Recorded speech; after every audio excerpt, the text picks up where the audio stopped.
And here we go. Well, good morning. It is a Tuesday morning, late May, and I'm out on one of our area water supply lakes. This is a water supply lake that supplies water for several small towns around it. It's about a 135 acre lake, very healthy lake. It's a lake where you can use a boat, but no outboard motors are allowed to be used running around on the lake. What that means is that out of this 10-foot boat with my electronics, my Garmin electronic, trolling motor, my batteries, my basic gear here, I can catch the same fish out of this 10-foot boat that somebody in a $60,000 boat can catch out here. Same fish under the same conditions. So come on out here with me. Let's go see how out of a 10-foot boat you can catch the same fish that you could catch out of a $60,000 boat right out here on this water supply lake. And by the way, I'm going bluegill fishing. That wouldn't be a surprise to a lot of you. Bluegill fishing, I may hook a catfish or two or three bass because they'll hit on these night crawlers and little creature baits and stuff that I'm throwing. So let's go out here and see what's willing to feed this morning.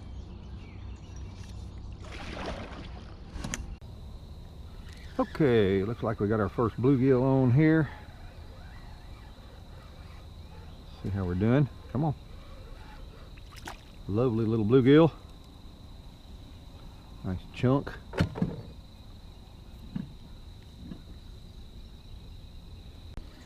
And here's another one, maybe. Yep. Good one.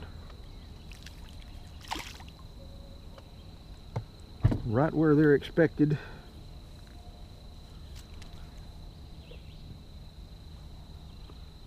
Proven areas where they bed every year. They nest up in these areas every year. And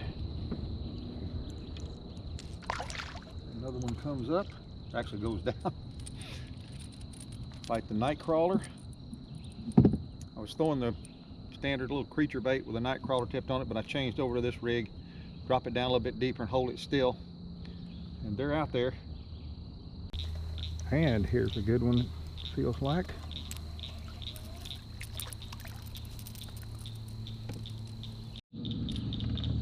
They're down a little bit deeper than I thought they would be. Big nice bluegill though. So far they're down a little bit deeper than I thought they'd be. Here it comes. Man, look at that. Big old red ear. It's a nice big one there. Wow, that's a beauty.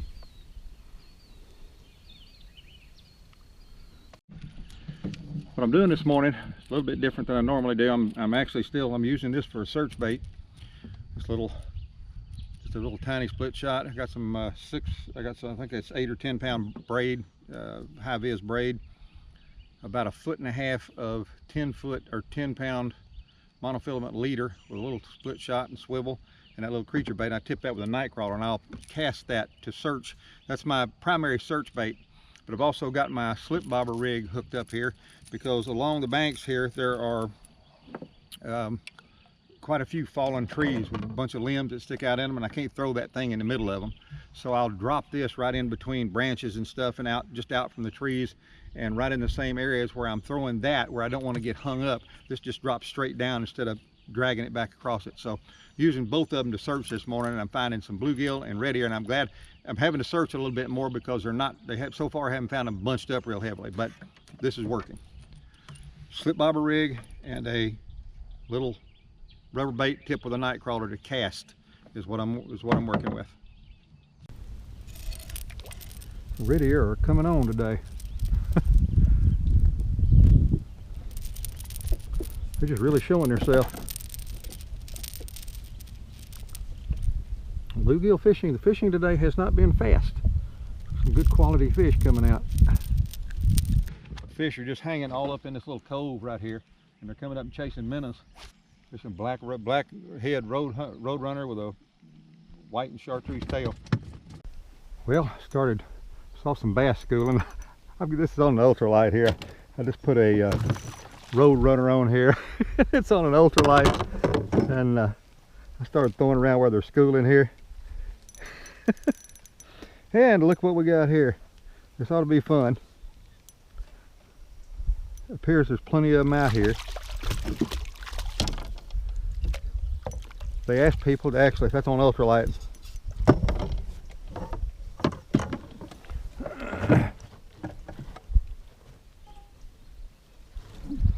Yep. They ask you to take fish out of here under 15 inches. So I've got a fish here, got to be under 15 inches. Well under 15 inches. He's about 14. Caught that on ultralight. Now you talk about fun. Ultralight fishing for that right there. And they're schooling out here. All I did, I just threw out here just one time, first cast, and caught him. So I'm switching over from my bluegill fishing for just a few minutes for a little diversion here with bass. Yep. Bluegill. Yep. Nice. Nice.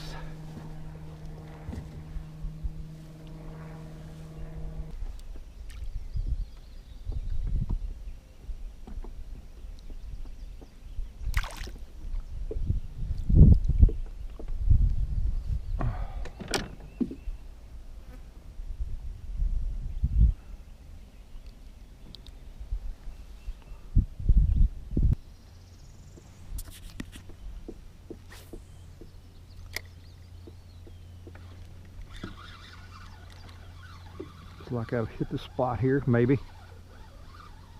This was been a productive area over the last couple of years. Usually it's a little bit later, but it looks like they're here right now. Some good ones too. So for anybody of you that decide you want to take up bluegill fishing, what you got to make sure you do is just match your gear to what you're fishing for. You're not fishing for big fish, no matter the biggest of these fish are not great big fish.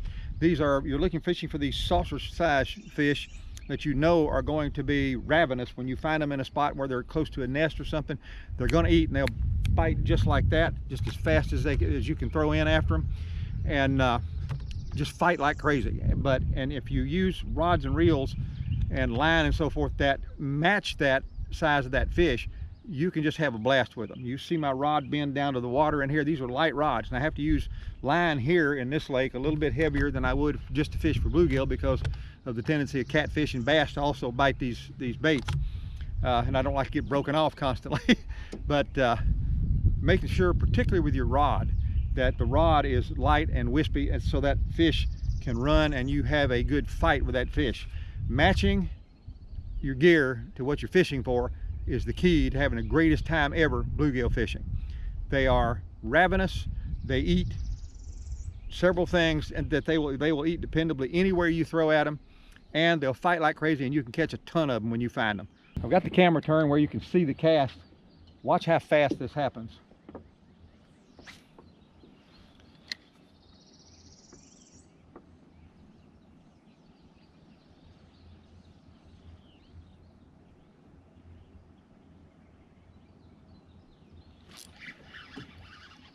He was on there swimming. He actually hit just as soon as it hit the water. And out they come. Beautiful fish, delicious to eat, and fast biters. For the size of these, if these things came in 2 to 3 pounds all the time here, I'd have to use deep sea gear. Actually, there are types of bluegill that don't exist around here. The types of bluegill that do run in the 2 pound range. They're just but these are the size that we have in this part of the country. That's a typical size one right there, and some of these get bigger in here. And anyway, you see how it works.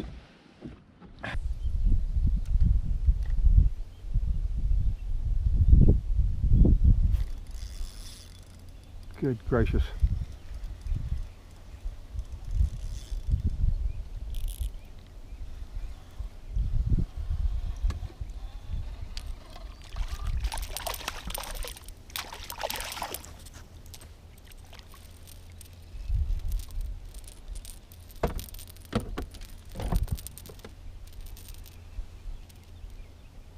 Well, came back to a place, and they appear to have turned back on over here.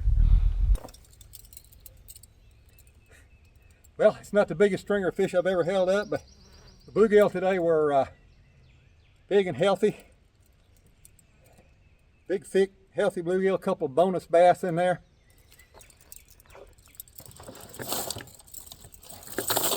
Of course, what you're always looking for with bluegill is looking forward to finding them in big bunches. Today I didn't find them in big bunches. I caught all these. I caught these in about, it took me about 10 different locations to catch all these. So I didn't find any just bunched up, a whole bunch of them in one place. I think the most I caught in one place was 6. So I was catching them all around the lake in about 10 different locations. But they're active. They just haven't completely bunched up. The water temperature was 72 degrees when I got here this morning, and it's warmed up through the day. But when that water is 80 degrees out there, bluegill are just all up on the nest. They get up there and they stay there.